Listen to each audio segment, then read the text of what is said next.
So hello friends, आज पढ़ते हैं कि एंटी अल्सर ड्रग कैसे काम करता है। तो देखो, अगर आपके स्टमक में एसिड सिक्रेशन बढ़ गया है तो उससे क्या होगा, अल्सर फॉर्मेशन होगा। सो इसके कॉजेज़ क्या हो सकते हैं कि अगर पेशेंट स्ट्रेस ले रहा है, स्पाइसी फूड ले रहा है, या स्मोकिंग कर रहा है, या अल्कोहल कंजप्शन कर रहा है, तो उससे क्या होगा, अल्सर फॉर्मेशन होगा। तो then there will be formation of ulcer in stomach and intestine में। और क्या हो सकता है कि अगर पेशेंट को एच पाइलोरी इन्फेक्शन है तो भी इन अल्सर हो सकते हैं। तो अगर अल्सर को रिड्यूस करना है तो हम क्या लेंगे, एंटी अल्सर ड्रग लेंगे। सो अगर प्रॉपर डेफिनेशन देखें तो the drug or medicine which are use to prevent or treat ulcer in the stomach and intestine, उसको हम क्या बोलेंगे, एंटी अल्सर ड्रग। मतलब जो ड्रग हमारे स्टमक एंड इंटेस्टाइन में अगर अल्सर को ट्रीट करेंगे या प्रिवेंट करेंगे उसको हम बोलेंगे एंटी अल्सर ड्रग। तो उससे क्या होगा, अगर हम एंटी अल्सर ड्रग लेंगे तो उससे क्या होगा, reduce acid production, protect mucosal lining and eliminate the Helicobacter pylori infection. उससे क्या होगा, अल्सर हमारे रिड्यूस हो जाएंगे। तो मेनली ये कौन से पेशेंट में हम यूज़ कर सकते हैं, जिनको गैस्ट्रिक अल्सर हो, डिओडिनल अल्सर हो, GERD हो और ज़ोलिंगर एलिसन सिंड्रोम हो। तो अब एंटी अल्सर क्लासिफिकेशन क्या है, तो फर्स्ट है प्रोटॉन पंप इनहिबिटर, जिसमें एग्जांपल है ओमिप्राजोल। H2 रिसेप्टर एंटागोनिस्ट, जिसको हम H2 ब्लॉकर बोलेंगे, जिसका एग्जांपल है रानिटिडिन। फिर एंटासिड्स, एग्जांपल है मैग्नीशियम हाइड्रोक्साइड। फिर है म्यूकोसल प्रोटेक्टर, एग्जांपल है सुक्राल्फेट। और H पायरोली इराडिकेशन थेरापी, जिसमें एग्जांपल है अमोक्सिसिलिन। सो अगर लॉन्ग वीडियो चाहिए तो फॉलो फॉर मोर। सो अब तक हमने देखा कि क्लासिफिकेशन क्या क्या हो सकते हैं एंटी अल्सर ड्रग के। अब इनका डिटेल में हम देखते हैं। सो पहला है गैस्ट्रिक एसिड सिक्रेशन इनहिबिटर, जिसमें कितनी क्लासेस है, 4 क्लासेस है। तो पहला है H2 एंटीहिस्टामिन, जिसके एग्जांपल कौन से हैं, सिमिटिडिन, रानिटिडिन, फेमोटिडिन और रोक्साटिडिन। सेकेंड है PPIS, इसका फुल फॉर्म क्या है, प्रोटॉन पंप इनहिबिटर्स, एग्जांपल क्या है, ओमिप्राजोल, पेंटोप्राजोल, राबिप्राजोल, लेंजोप्राजोल, एस्मोप्राजोल, इलाप्राजोल। आपको अगर सारे ड्रग्स के नाम याद नहीं रहते तो आप 2-3 लिख सकते हो। फिर प्रोस्टाग्लैंडिन एनालॉग्स में आता है मीसोप्रोस्टल, और एंटीकोलिनर्जिक में आता है ऑक्सीफेनोनियम, प्रोपेंथेलिन एंड पायरेजेपिन। फिर सेकेंड क्लास है गैस्ट्रिक एसिड न्यूट्रलाइजर, जिसको हम एंटासिड्स भी बोल सकते हैं। तो इसमें आता है सिस्टेमिक एंड नॉन सिस्टेमिक। तो सिस्टेमिक में आता है sodium bicarbonate and sodium citrate. फिर नॉन सिस्टेमिक में आता है magnesium hydroxide, magnesium trisilicate, aluminium hydroxide, calcium carbonate and magaldrate. फिर है अल्सर प्रोटेक्टिव, तो इसमें एग्जांपल आता है सुक्राल्फेट। फिर CBS मतलब कोलोइडल बिस्मिथ सब सिट्रेट।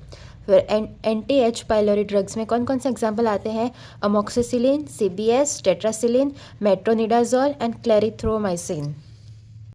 सो अब समझते हैं कि प्रोटॉन पंप इनहिबिटर क्या है। तो जो हमारा प्रोटॉन पंप है उसको क्या करना है, इनहिबिट करना है। तो देखो, प्रोटॉन पंप जिसमें क्या आता है, H+K+ ATPase, तो वो क्या है, एक मेम्ब्रेन बाउंड एंजाइम है जो play important role in final step of gastric acid secretion. तो पहला एग्जांपल हम समझते हैं ओमिप्राजोल। तो ओमिप्राजोल क्या एक प्रोटोटाइप ड्रग है। तो आपको कमेंट में बताना है कि प्रोटोटाइप का मतलब क्या होता है।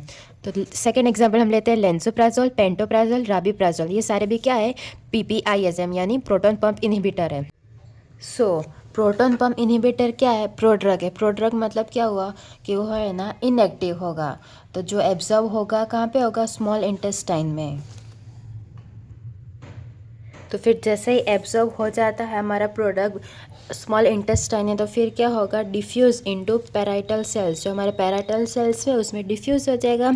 फिर कैनालकुली ऑफ द सेल, जिसकी एसिडिक pH होती है, फिर वो कन्वर्ट हो जाएगा, हमारा जो प्रोडक्ट है वो कन्वर्ट हो जाएगा सल्फेनामाइड में।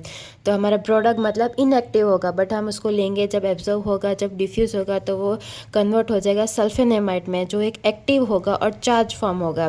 तो इनएक्टिव से एक्टिव फॉर्म में हो गया। तो जो एक्टिवेटेड फॉर्म है, जैसे कि सल्फेनामाइड बोलते हैं, बाइंड्स करेगा कोवेलेंटली विथ SH ग्रुप के साथ ऑफ प्रोटॉन और इरिवर्सिबली इनएक्टिवेट हो जाएगा। समझ गए। तो इंसर्ट क्या होगा कि जो हमारा PPI है वो क्या होगा, एब्जॉर्ब होगा पहले स्मॉल इंटेस्टाइन में, फिर डिफ्यूज़ होगा पैराइटल सेल्स में, फिर वो कैनालकुली ऑफ द सेल्स में जाएगा, जिसकी एसिडिक pH होगी, और कन्वर्ट हो जाएगा इनएक्टिव ड्रग का एक्टिव ड्रग में, जिसके हम बोलेंगे सल्फेनामाइड। फिर जो एक्टिवेटेड फॉर्म होगा ना वो SH ग्रुप के साथ कोवेलेंटली बाइंड हो जाएगा और इरिवर्सिबली इनएक्टिवेटेड हो जाएगा। अब समझते हैं फार्माकोकाइनेटिक। सो तो जो हमारे जो PPIs है वो क्या करते हैं, इनहिबिट करते हैं दोनों fasting and stimulated acid secretion को। तो ये क्या करेंगे, जो हमारा एसिड सिक्रेशन है उसको इफ़ेक्टिवली इनहिबिट कर देंगे। जो PPIs है ना उनको एडमिनिस्ट्रेट करेंगे हम ओरली अबाउट 30 मिनट्स बिफोर। तो ये हमें पूरे लाइफ टाइम तक याद रखना है कि जो हमारा एंटी अल्सर ड्रग है ना उसको हम बिफोर फूड ही लेंगे। बिकॉज क्यों लेंगे, food stimulations the secretion of acid which is necessary for activation of PPI। समझ में आएगा क्यों लेंगे हम पहले, क्योंकि जो हमारा फूड है ना वो स्टिमुलेट करेगा सिक्रेशन ऑफ एसिड, इसलिए अगर हम खाने के पहले अगर PPIs ले लेंगे तो हमारा जो एसिड सिक्रेशन होगा ना वो डिक्रीज हो जाएगा, जिससे हमको एसिडिटी या कुछ भी प्रॉब्लम नहीं होगी।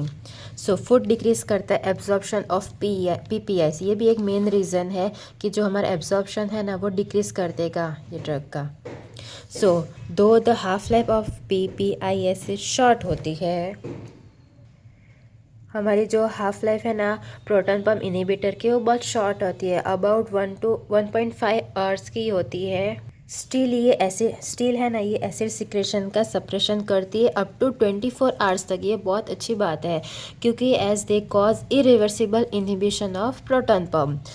PPIs सप्रेस करते एसिड प्रोडक्शन अबाउट 80 to 90%। अगर हम ये ड्रग लेंगे तो हमें इसकी इफेक्टिवनेस बहुत अच्छे से मिलेगी। अब थेरापेटिक इफ़ेक्ट्स देखते हैं। तो कहाँ यूज़ होगा, तो पहला है पेप्टिक अल्सर में। तो most powerful acid suppressive agent है और इनहिबिट करता है all phases of gastric acid secretion को। एक्शन रैपिड होती है and causes faster ulcer healing. तो जो पेप्टिक अल्सर्स में अगर हम ये लेंगे तो बहुत अच्छी इफ़ेक्ट देगा इसको। तो स्टैंडर्ड डोज ऑफ ओमेप्राजोल क्या है, स्टैंडर्ड डोज क्या है 20 mg, लेंजोप्राजोल का 30 mg और पेंटोप्राजोल का है 40 mg वंस डेली, मतलब डेली हमें एक लेनी है और ज़्यादातर ड्रग ओमेप्राजोल यूज़ करते हैं। अब डियोडिनल अल्सर होंगे तो उसको रिक्वायर करता है 4 वीक थेरापी। जो हमारा डियोडिनल अल्सर होंगे ना उसको 4 वीक थेरापी चाहिए होती है। And gastric ulcer require 6 to 8 weeks therapy for healing. आपको फ़र्क समझ में आएगा कि जो हमारा डियोडिनल अल्सर है उसको 4 वीक थेरापी चाहिए ही होती है और जो गैस्ट्रिक अल्सर होते हैं उसमें 6 to 8 वीक्स की थेरापी चाहिए होती है for healing. In acute bleeding ulcer, जो हमारा एक्यूट ब्लीडिंग अल्सर है जो कि हम उसको IV प्रीफर करेंगे। और जो H. पायरोली है एसोसिएटेड अल्सर होंगे उसको हम कॉम्बिनेशन थेरापी देंगे जिसमें 2-3 एंटी माइक्रोबियल्स होंगे and PPIs most effective regiments. मतलब जो H. पायरोली हमारा एसोसिएटेड अल्सर होंगे उसमें कॉम्बिनेशन थेरापी देंगे।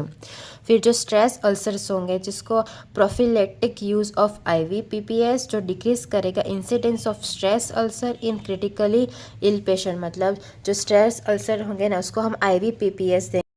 सेकेंड है जॉलिंजर एलिसन ज़ेडी सिंड्रोम। इसमें क्या होता है, it is characterize by the hypergastrinemia with multiple peptic ulcer. तो आपको मेरे को अब समझाना है कि यह हाइपरगैस्ट्रीनेमिया का मीनिंग क्या होता है।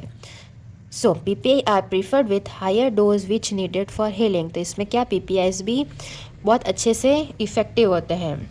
अब क्या है GERD।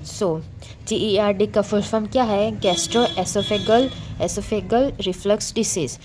In GERD the goal of therapy is to produce symptoms relief, heal erosive esophagitis and prevent complication।